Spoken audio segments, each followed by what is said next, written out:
Reviews, the biggest news, the what's new, and the who's who. Welcome to the Daily Gamer podcast with Joe Mango and James.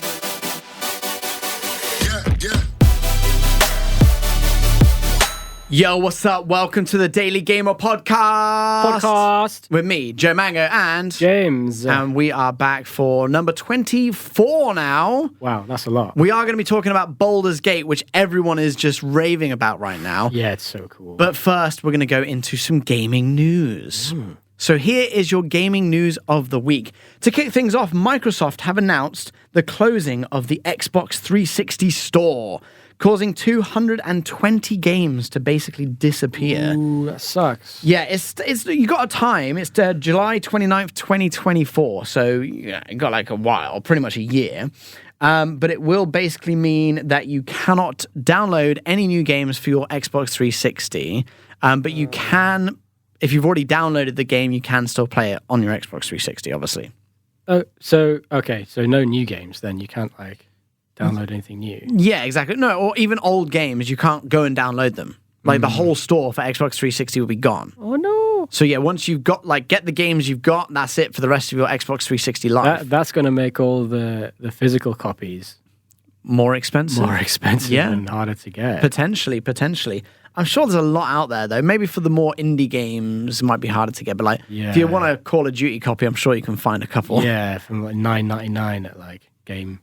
Yeah. Game. I mean, at the end of the day, it is old gen. And you might, it's quite old now, right? The 360. I still have one. A 360? It's in the cupboard, yeah. But wait, wasn't it Xbox One after that? Yeah. And then Xbox, the one that's now Series X and S. Yeah. So it's old. It's really old. It's two generations back. It's basically like the equivalent of your PlayStation 2, I guess. No, PlayStation 3. Yeah. Yeah. Okay. PlayStation 3. I want to fire it up. See what happens. I might get a red ring. Are you going to download loads of games before that? But imagine you buy loads of games, just buy the game store out before it closes, and then you get the red ring. Oh, mate, that would... Mine's a refurbished one, so it did have a red ring, and then it got repaired. Oh, okay. Interesting. Yeah. Didn't know you could do that. Everyone always talks about the red ring of death. I had the PlayStation equivalent once. Oh, it was like a yellow line of death. Oh, I heard about that. Which isn't as common, but I think what was happening is me and my two brothers were playing a game. It got a bit heated, and someone just unplugged it from the wall, or from the back, just ripped it out, and then we turned it back on, and then it didn't happen, and then it caused more arguments because PlayStation's gone. Anyway, we got the 4 then after that, I think. The household erupted. It really did.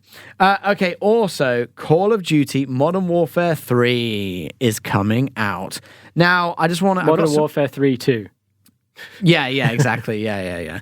So, leaks suggest there's zombies, there's the original Modern Warfare 2 multiplayer maps, and loads more. So, the anticipated release date is November 10th, which should be, there's a buzz. There's a huge buzz out there. And yes, there have been some leaks. Although also there was a little tease as well from Call of Duty. But they said they're going to launch maps that are going to be remastered versions of the 2009's Modern Warfare 2, like Afghan, Rust, and Scrapyard. Okay. Which is really cool. And they're also going to have map voting, which is like when you get to choose which map you want to go into before you go into it. Oh, that's like Counter-Strike. Counter-Strike does that. Yeah. And then also, they're apparently going to increase the health from 100 to 150, which affects the time to kill dynamics. So it might take a little bit longer to kill your opponents. And then as well, they've got the perks, moving perks like Stalker and Tactical Sprint are all coming back as well. I like that.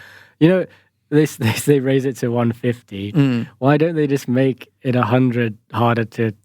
Like the guns don't hit as hard kind of thing. Well, it doesn't make any sense. You know what? I thought about this. It's probably easier to just make your health more than have to change all the mechanics of the guns that they've probably already made. Probably. Imagine. It reminds me of that clip from, is it Airheads? Oh, no. It's that spoof. Airheads? It's that spoof movie about the rock band. I can't remember what it's called. I have no idea. But there's that famous clip. Well, it's famous clip where they've got the amplifiers. Okay. And they all go up to 11 instead of 10. Oh yeah. And they're all like, yeah, well, this goes up to 11. Yeah, yeah, It's just like one louder. Yeah, yeah. And then the guy interviewing is like, why don't you just make 10 louder? Yeah. So it's like that. Why don't you make 100% health like harder? Can I just say that in the audio world, they do that a lot. A lot of companies like Have 11? Yeah, SSL, which do like studio consoles, they everything goes up to 11. Amazing. Yeah, it's pretty cool. It's just like become a thing now. Maybe it's from that. I'm not sure. But yeah, it should be really good. I mean, who doesn't love a good Call of Duty? And I love how they've gone through making all of these shit Call of Duty games and gone, we'll just give the people what they want. Yeah. Modern Warfare 2, a new Warzone, and another Modern Warfare 3. You Don't know? fix what isn't broken. Exactly. So I think people are happy. And also, I was thinking back to it. It used to be Black Ops that did the zombie mode. They never had zombie mode in the Modern Warfare games. That's true. So now they're getting a Modern Warfare game with zombies, with all the Modern Warfare 2 maps that everyone loves. It's pretty sweet. I love how they didn't put the Modern Warfare 2 maps in this Modern Warfare 2 that's out now.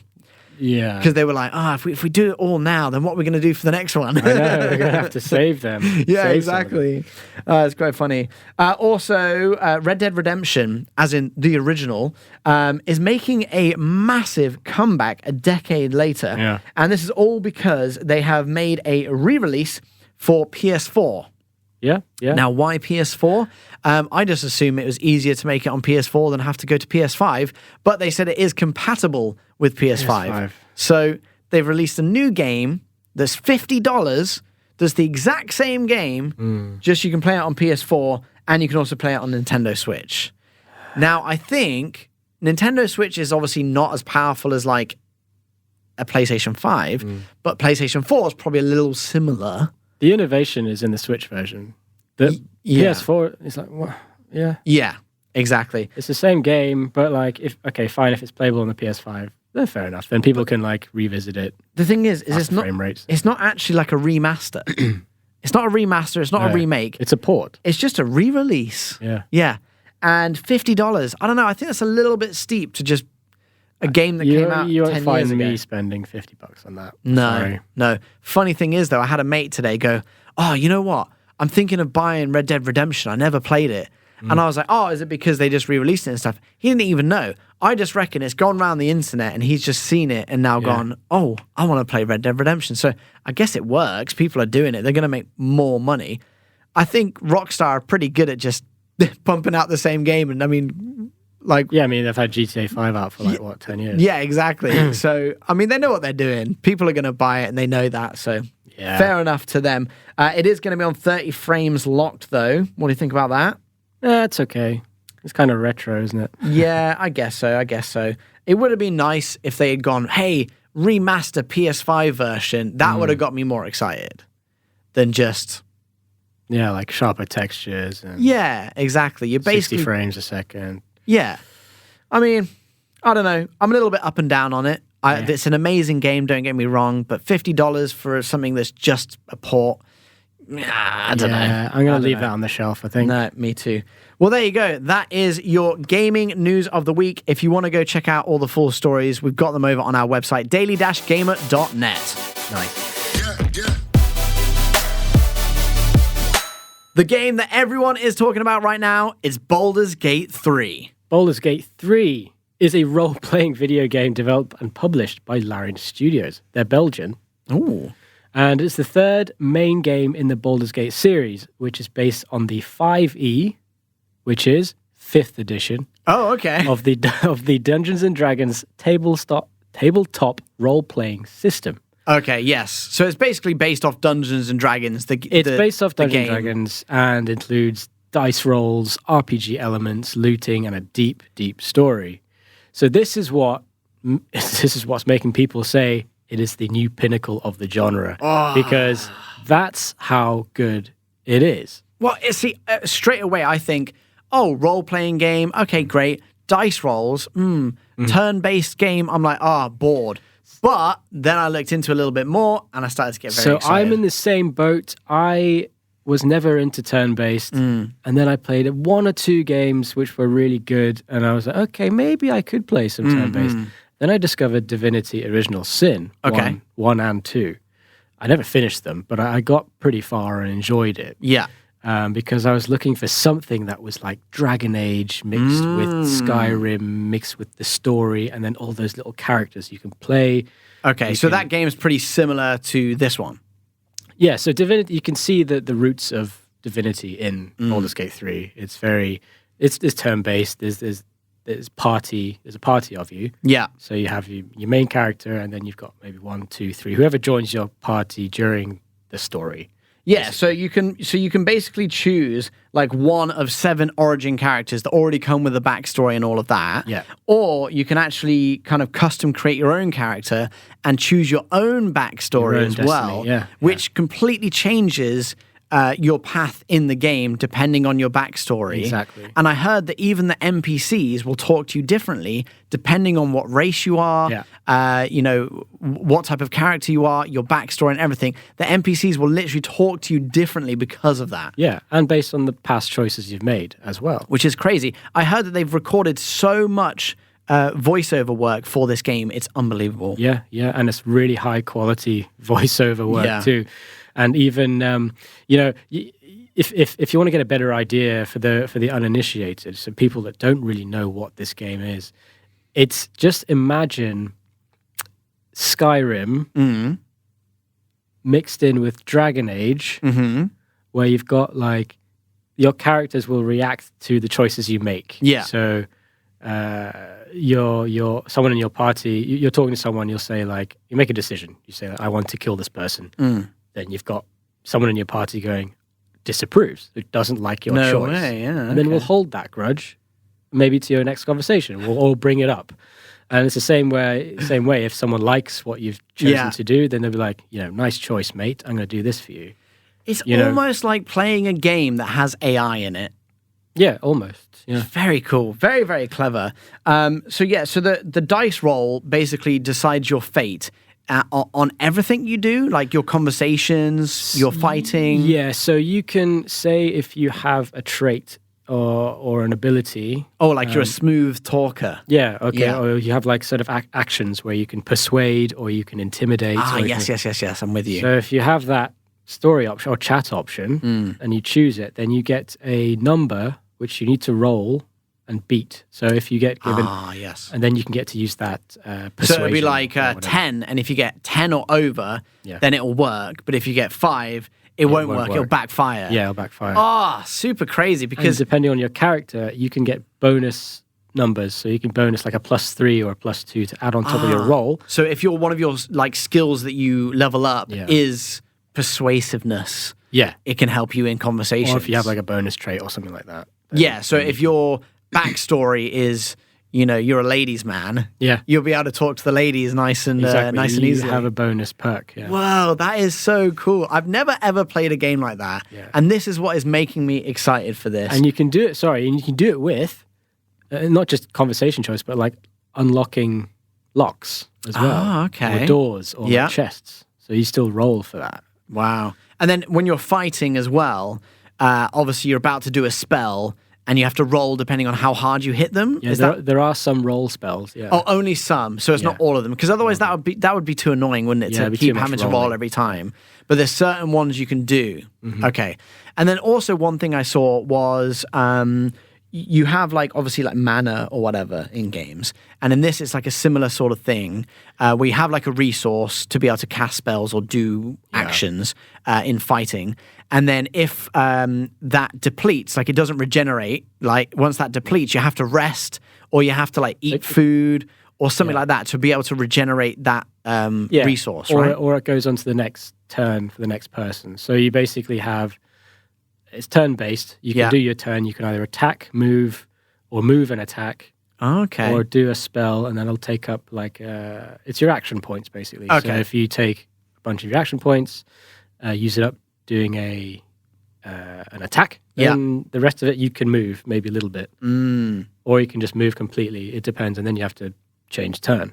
Yeah, and you're normally in a group of 4 people, right? So it's not just you. There's like 3 other people that are kind of with you, which are and you take their turns. So you can take what like a origin character, for example. Yeah. And then you can use what traits they have because they may already have. Yeah, like, you a still good sword control or- the other three, but your main character is like who you play as, kind of thing. Yeah. I really like it. I think from what I've seen, the encounters are with the enemies are quite tough. And they feel like a challenge every time. It's not just you're running through enemies. You and it's need to easy. think about it. Yeah. Yeah, even with like, from bosses to even like the tiniest small encounters where you've just seen like one little thing, it's still, you still have to think about it and make sure you're doing the right kind of moves. Yeah, and the start of the game, you're introduced to basically the mechanics, but it's very well done in the sense that your character, say you're coming up to a couple of enemies, like for me, it's quite a new experience for me. So I had to experiment basically and see what this button does or what that attack does or whatever. So I had to experiment. So I ended up going to 2 or 3 small enemies, and I thought, I'll just hit them once and they'll be okay. They'll be dead. But then the character was talking and said something like, "Ooh, I better not get too close because they might take me out in like one go," or something like that. Okay. And I'm like, the first time I just ignored her, and I was like, whatever. And then I died because they hit you with one hit. No way. And I'm gone, or a couple of hits. Yeah. So then I had to learn that, like, okay, I will take the advice that they give you. Yeah. And say like, okay, so don't like try not to be next to them. Yeah, When you yeah. make your turn, try and stay away and do ranged shots. Was I guess certain enemies be ranged, certain enemies might need to be closer. Yeah, exactly. More deadly if they're next to you, sort of thing. Makes sense. I also heard that there's a lot of environmental elements that can kill you, and a lot of the game, like you're actually kind of navigating through this world, and it can be a challenge as well. There's bits where you might be in a building that's burning. You have to figure out how to put a fire out. Yep. You might be having to avoid like giant poisonous mushrooms. And I guess when you're moving around, do you always have to be moving around in turn-based like moves, or is that only when you're in an encounter? So turn-based is only in an encounter, so you can freely explore the world. You can freely explore the world, yeah. Outside combat, so you can explore, you can loot chests, you can loot things, you can find other characters and start a story with them. Yeah. Or a chat, or a dialogue, or even quests ultimately. And then because it's, as you say, the whole environment is alive and risky. So obviously with my first playthrough, it's like, oh, I just fell through a hole. And I didn't know that could happen. Yeah. And I fell through a hole, and then I ended up fighting all these enemies, which were like underground. And I'm like, what? And then I died and subsequently reloaded and like obviously learned that, okay, don't go that way. Yeah. And then there's also like, there's fire. So there's like embers that still burn. And if you run across them, you'll get burned. I did see one where a guy went into an area and there was a single skeleton, and he was like, I'm going to go kill that skeleton with my team of 4. I got this. Yeah. And when he encountered this skeleton, it then started going around and hitting these like coffins and waking up loads of other skeletons. And then before you know it, there's like 8 skeletons that are against you. He's like, oh no. That's so cool. And I thought that is just really cool. Like for me, I know that this game had been, had like a beta and people were talking about it and people enjoyed it, but it was only like limited. Yeah. And then all of a sudden it's come out full release and it's just gone massive, exploded. which is amazing. Obviously it is like an RPG. You got to have this amazing story. You got to kind of go through this world and explore, which I think is really cool. And obviously there's a lot of choice in what you do. Oh, there's so much everything can choice. change. So no, I'm definitely, I haven't played this yet. I know you have already. Yeah. I honestly have been hearing so much about it that I'm like, have I got to stop playing Diablo 4 now? Yeah, and the thing is with I mean, there's a statement here that says it's some of the best romancing in gaming history. And if you think about romancing in games, you think like Mass Effect or even Dragon Age as well, where you chat someone up and you spark a relationship, no matter who you are. It could be an alien, it could be, well, in this case, an animal. A bear or something. I heard about the bear incident that went viral on the internet. Yeah, so there's like speedrunners trying to hit the target of getting to sex the quickest. Oh my goodness. It's just a bunch of nerds The trying speedrunners will do anything, won't they? Yeah. I also heard, so this was like one kind of downside. that it can get a little bit complicated, especially at the start. You might be going through an area and you miss stuff. Yep. And then you have to go back and think, and even when you go back to that place, it might have changed and there might be new things that are there that you can now do. And especially quest-wise, it doesn't just give you the answer. You really have to kind of read into the dialogue. And really know your environment as well, because what I've found is sometimes frustratingly so, as you said, it's like you don't just go through the world and like, okay, I've covered that part, now I move on. It's like, I can go this way, find some things, and then you go somewhere else, then you come back and you go, oh yes, that's changed, or someone or a new character's arrived there, and then there's a new quest. And it's like, so it keeps changing. So you can never feel satisfied with the area you've covered because it's so. I mean, the only other downside for me is I just think this is a game that's going to be very time consuming. Yes. I mean, I've got friends who play, real Dungeons and Dragons, and they're like, "Oh yeah, I've been doing this same, thing for a year now. We're on the same story, and it's coming to the end this weekend, so we're doing like a whole marathon weekend." And I'm just like, "Okay, great, not for me, But it sounds like this game is going to be kind of like that. You'll be playing it for a year and you're still doing the same sort of story and progressing this way and that way. But yeah, I got to be honest, hats off to this game. It's come out of nowhere and I've watched so many videos about it now and I'm super excited. So yeah, Baldur's Gate 3. Yeah. Getting 10 out of 10 from IGN. PC Gamer gives it 97. Wow. Which is pretty good for PC Gamer. Yeah. And obviously Steam is top of the charts, overwhelmingly positive. So amazing. If that's any indicator. Well, there you go. That is kind of all you need to know about Baldur's Gate 3 so far. If you're playing it, let us know. We would love to hear from you and your experiences. Yeah. It's time for your new gaming releases. James, what do we got? This month, the month of August, we've had a couple of nice, interesting releases this month to talk about. Yeah. And I think one, for me anyway, as a big Quake fan. Oh. Okay. So what they've done, or what Microsoft has done, is release Quake 2. So re-released Quake 2. Yeah. So Quake 2, if you don't know, is the sequel to Quake 1.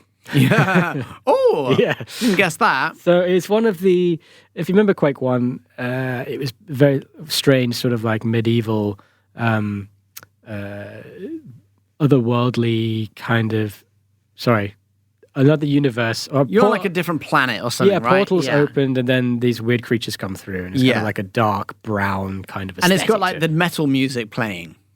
Quake 1 never did that. I think Quake 1 is a bit more maybe it's a bit like, I think you're right. Okay. Yeah. So I feel like Quake for me was like Doom was great, and then Quake kind of set the genre for shooters in general. Like even Call of Duty games that come out now, kind of the way they developed Quake are still being used today. Yeah, I mean, which is amazing. It's that jump into 3D that proper 3D. The 3D, made Quake stand out, and obviously.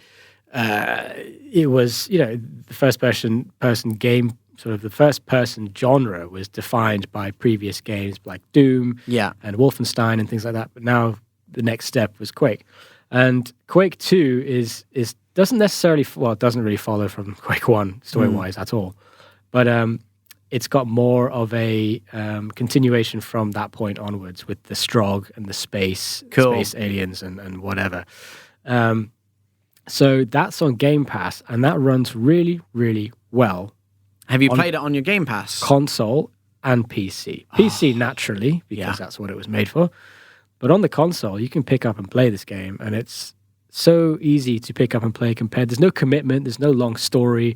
It's just levels and levels and levels, and you just... It's almost kind of arcadey, right? It's almost arcadey, so you can sit down after a long day's work, play it for like a couple of hours, bash some and then put it down things. And then pick it up later on. So that's something to look out for. If you've got Game Pass, it's already in your library.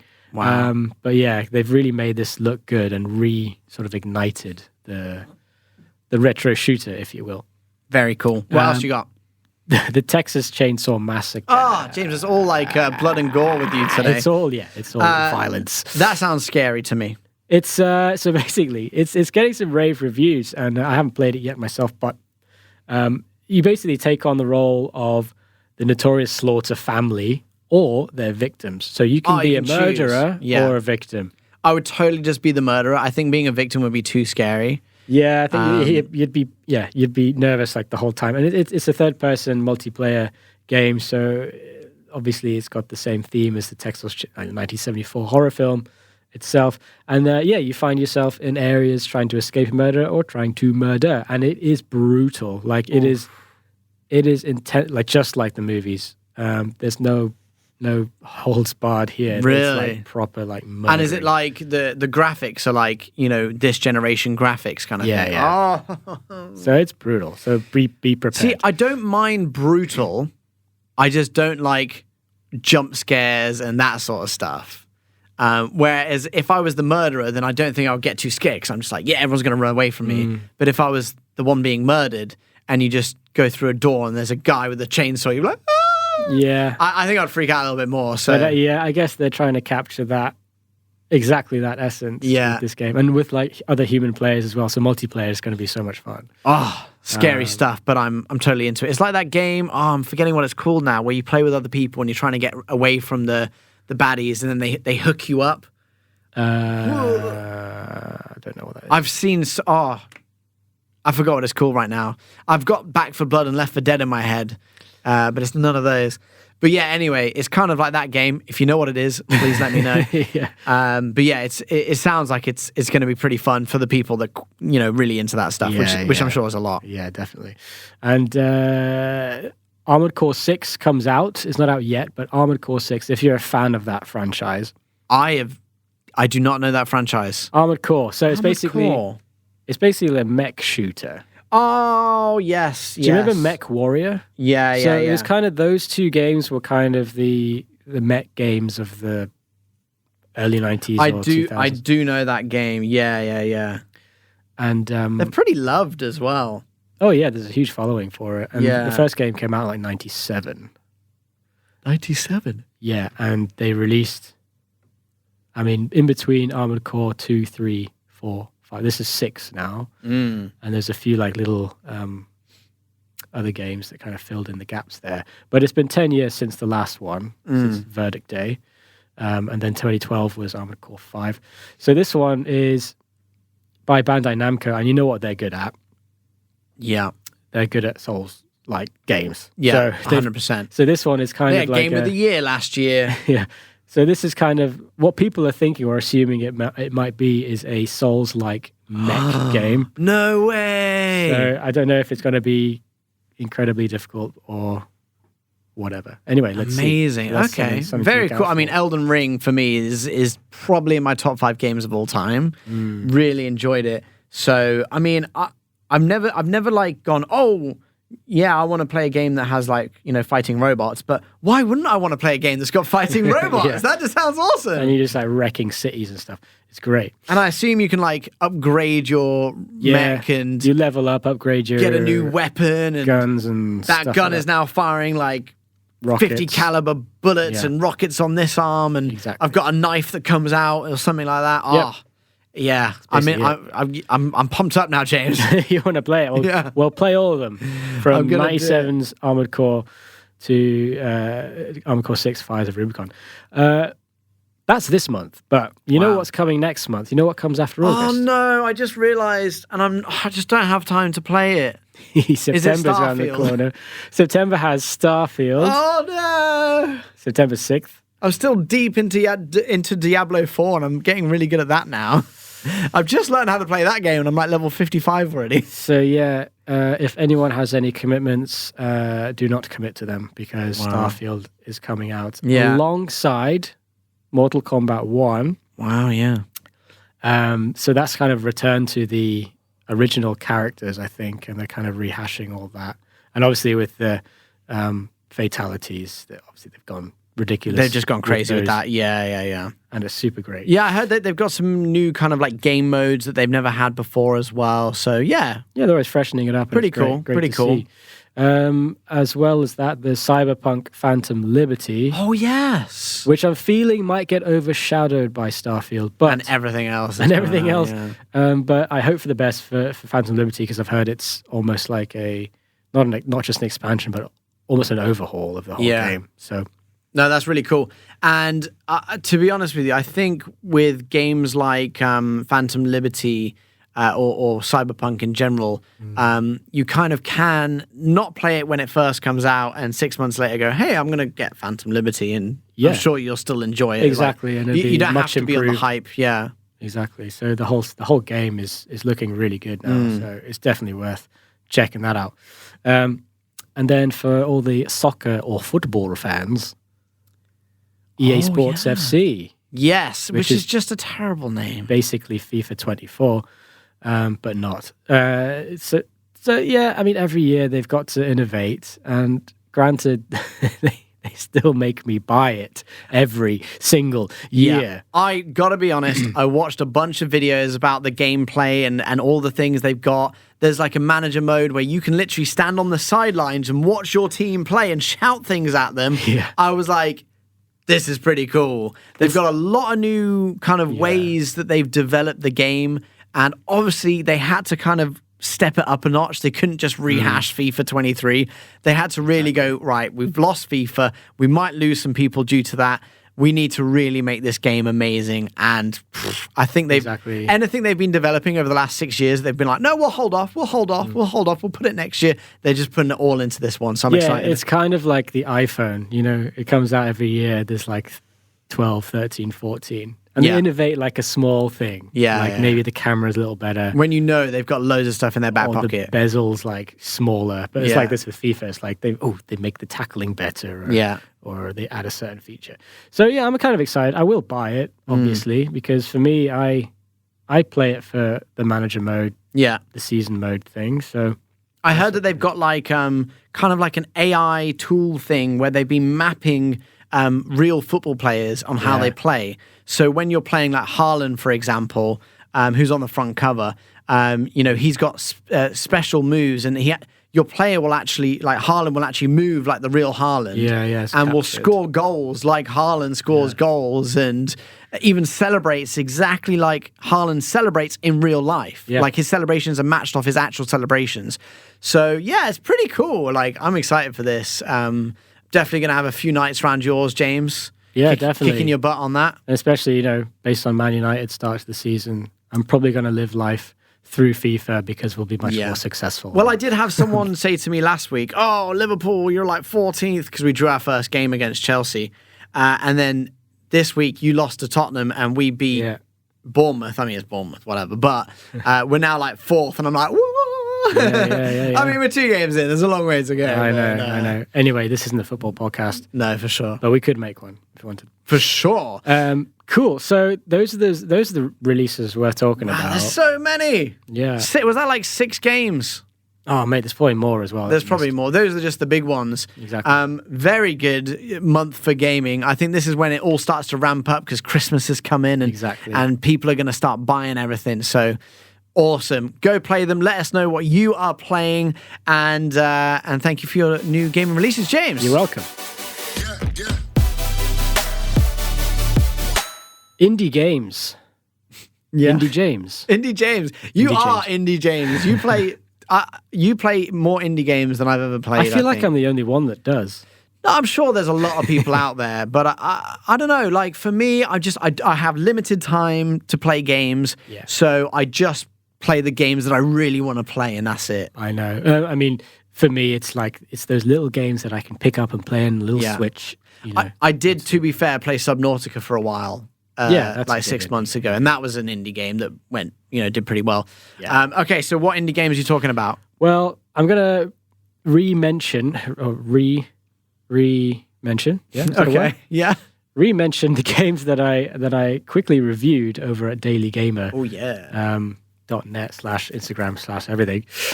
Dredge, obviously, is one this year. So I'm basically working up to the top 5 for the end of the year. Oh, nice. So my favorite indie games. And I said I don't think I'll get to top 10 because obviously I don't think I'll have enough time. Okay, yeah. So I'll do fair top enough. 5. Especially with all the games coming out that you have to play. Exactly. I mean, I'm going to have to give up being a gamer because there's just too many.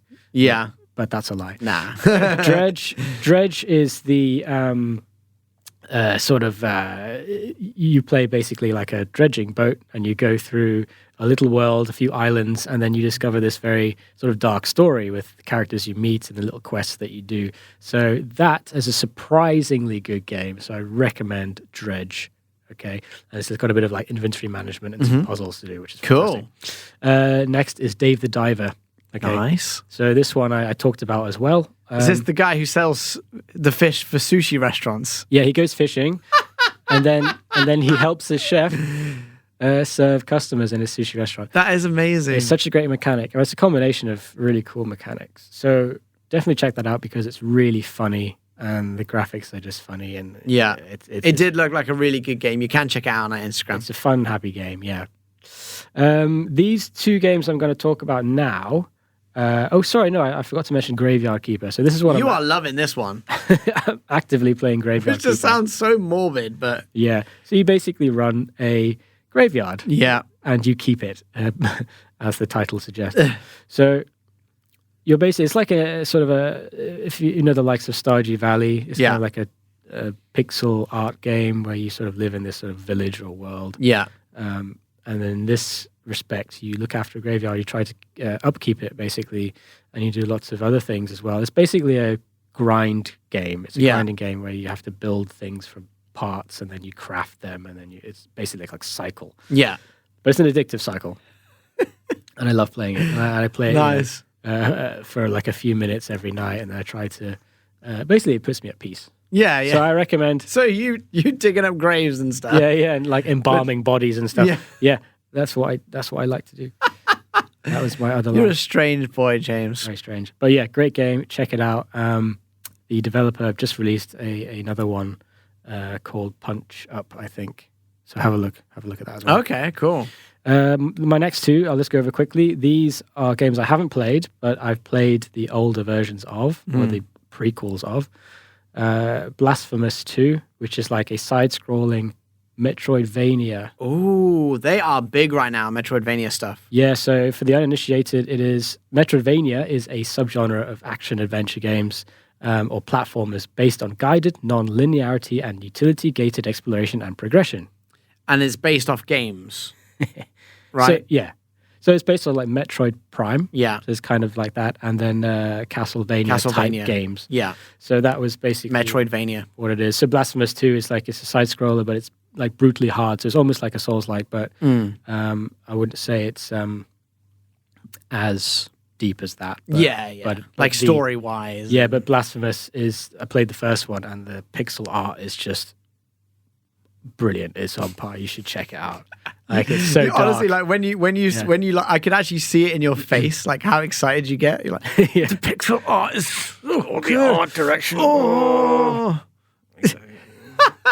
James is a designer, by the way. Like, you know, he deals with that sort of stuff all the time. I just appreciate art. Okay? Yeah. And so check that out. That's out August 24th, and I reckon that's going to be a great indie game to play this year. And lastly, Trine 5. Trine 5. If you're familiar with the Trine series, it is a 2.5 side-scrolling game. Sorry, 2.5D side-scrolling game. So not quite 3D, not quite 2D. Yeah, that makes total sense. Yeah. And you play as a bunch of like magical characters, and you go through these different worlds, and it's visually very engaging. Yeah. And then you can play with co-op as friends, and you side-scroll. Cool. Are these all on PC only?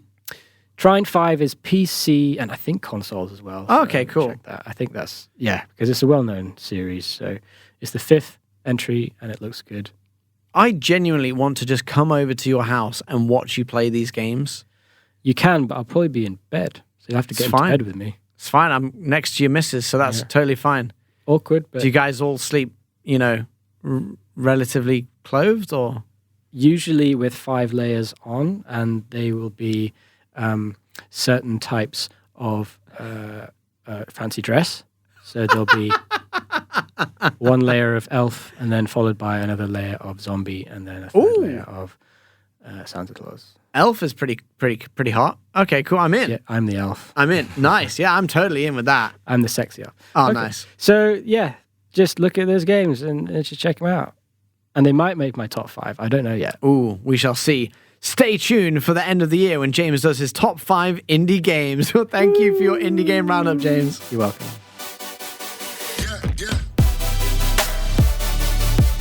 Right, it's top 5 time, and this week I'm doing the top 5 Game of the Year Watch Edition.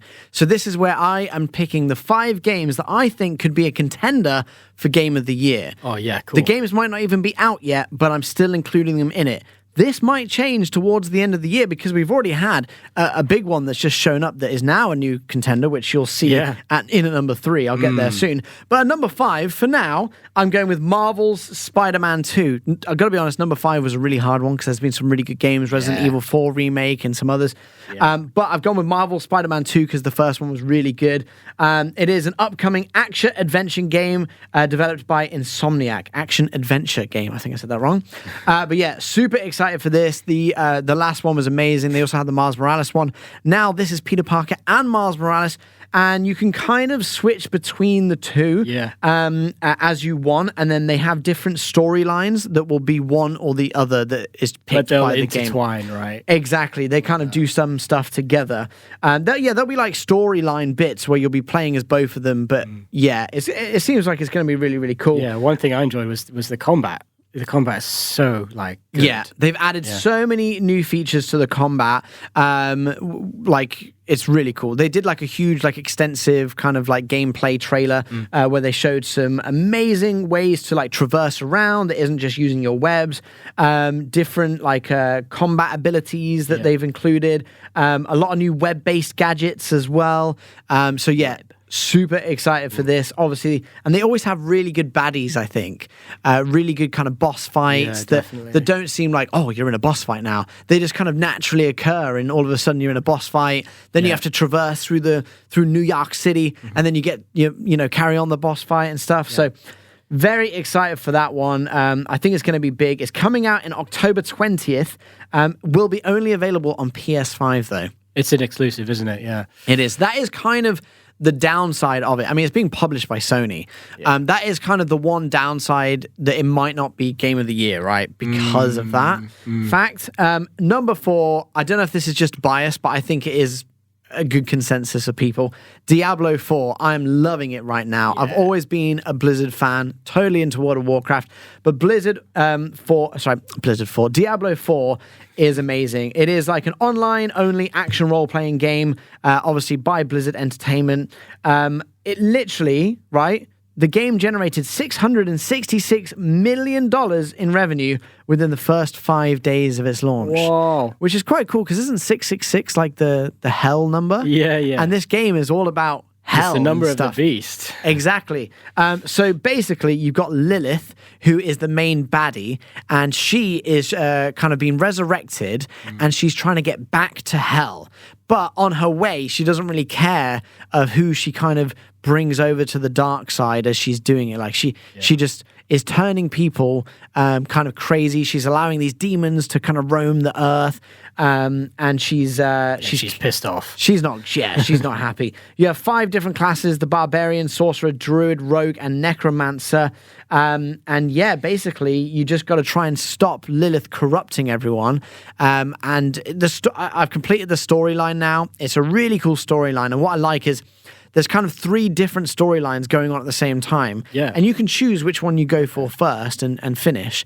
But I just thought I'm just going to go straight for the storyline and do that first, because as you level, you kind of your level of the world goes up. Goes up with you. Yeah. There are bits that are too hard for you, but for the majority of it, you can just go through it. You can really also do huge, sort of almost raid battles with other people, can't you? Because it's MMORPG-esque. Yeah, right? so what they've done is, it is kind of, because it's like single player, but then you go into parts of the world where you can do things with other people, and they've also got PvP sections as well, where you can earn extra tokens and gear and stuff doing that. They almost have like daily quests, and yeah, it's really great. I mean, you got to hit level 100, which actually takes quite a long time to do.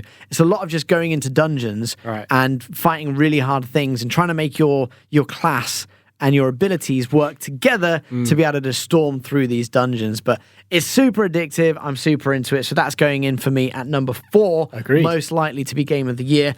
Coming in at number 3, we spoke about it before. Baldur's Gate 3 has kind of come out of nowhere and is now a huge contender for this, which is great. Role-playing game based off Dungeons and Dragons tabletop role-playing system. It had its full release on Windows on the 3rd of August, so it's only been out like a month right now. And they said that the Mac OS and PlayStation 5 versions are scheduled for release 6th of September. So that's pretty cool. But yeah, it's pretty crazy. I mean, to go into this game too much is pretty mental, but you have to use the roll of the dice to kind of get your outcome. One of the best sort of amalgamations of the tabletop game with modern games. Especially with story and exploration, especially exploration, because that's one of the great things about it, and the story. Yeah. I mean, and it is turn-based, which might turn people off a little bit, but from what I've heard and what I've seen, it looks like it flows super nicely. Yeah, you don't feel bored. You don't feel like, oh, I've got to go press a button now and do this. It flows really nicely. They've nailed it. It's a little bit difficult, but in a good way. The story's incredible. The characters that you can be in the origin stories are amazing. They've really gone all out with this game, and it shows, because definitely in my number 3 for the potential Game of the Year. Agreed. Number 2, it hasn't come out yet, but of course it's Starfield. Upcoming action role-playing game developed by Bethesda. First kind of new game, like new IP that they've done in a long time. Obviously, we've got the Skyrim, Oblivion, all of that stuff that has just been amazing. And then, it's coming out September 6th, so very, very soon on Windows and Xbox, because obviously it's owned by Microsoft now. Yeah, so if you're on Game Pass, keep Game Pass. Yeah, exactly. It is first person and third person. You can choose what you're doing. It's completely open world. There's 1,000 planets that you can go on with different moons and space stations. You can create your own spaceships and modify them. You can have one that is good at shooting down other ones. You can have one that takes cargo from one place to another. There's all these missions you can do.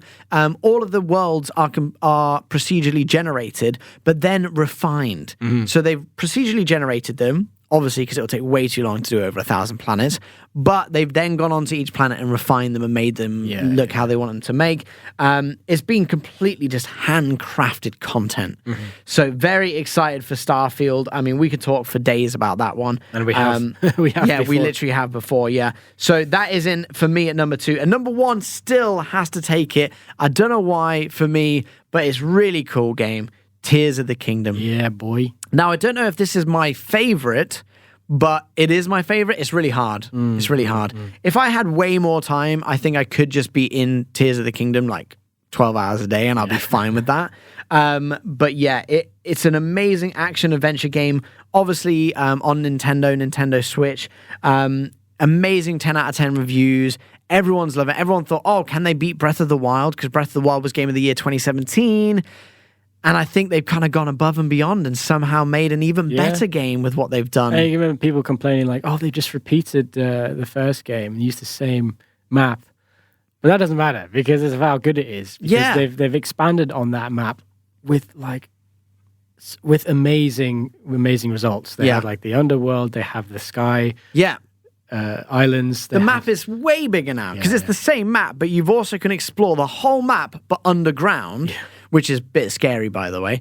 Or you can explore the whole world above. There's all these sky islands, like James was saying. It's pretty incredible. You can, as you're going through the world, you find new things. You can craft anything to anything. You can put a stone onto your shield to make your shield stronger. Yeah, the creativity is just endless. It's amazing. You can put like a bat's eye onto your arrow so it always hits its target. Like, who comes up with this stuff? It's amazing. So, yeah, for now, Tears of the Kingdom has got to be the hot contender in at number 1. 100%. Most likely to become Game of the Year. But who knows? Do you have your own opinion? Please let us know. What do you think? I think, there's so many that could take it now. And it's not even the end of the year, so we could have a few more surprises. 100%. Just like Baldur's Gate. 100%, definitely. Well, there you go. That is your top 5 Game of the Year Watch edition. Thank you. And that is it for the end of our podcast number 24. Oh, that was a good one. That was a good one. We fit a lot into a short amount of podcast because we've been on holiday. It's been summer. Exactly. I'm going on holiday as well tomorrow, so we wanted to fit as much in as we could. Definitely. And I really think we got it all in, James. Yeah, just about. Very excited. Next week will be podcast number 25. Ooh, that's 25. Well, not next week, but the next podcast. 25 is like, it's a number, isn't it? That is definitely like a milestone, I think. Milestone, that's for the one. us. It is a number. Yeah, 100%. Milestone podcast number 25. And I don't want to jinx it, but I might have a pretty big guest. A pretty big guest. A pretty big guest. Oh, okay. Not like the person isn't a large person per se, but they work for a company that is very cool. So I won't say much more, but we do have some very exciting news coming in September, which we will let you know when we're allowed to let you know. Yeah. That's really exciting. I'm so excited. We got some exciting news. Finally, 2.5 years of doing Daily Game, we finally got something exciting for you. We got a little break. Yeah. Okay. But anyway, we'll see you for podcast number 24. Don't forget to follow the podcast. Follow, subscribe. And listen to the podcast. I mean, if you're still here now, I'll be surprised. But thank you very much. We will see you next time. And from me and James. goodbye. Goodbye.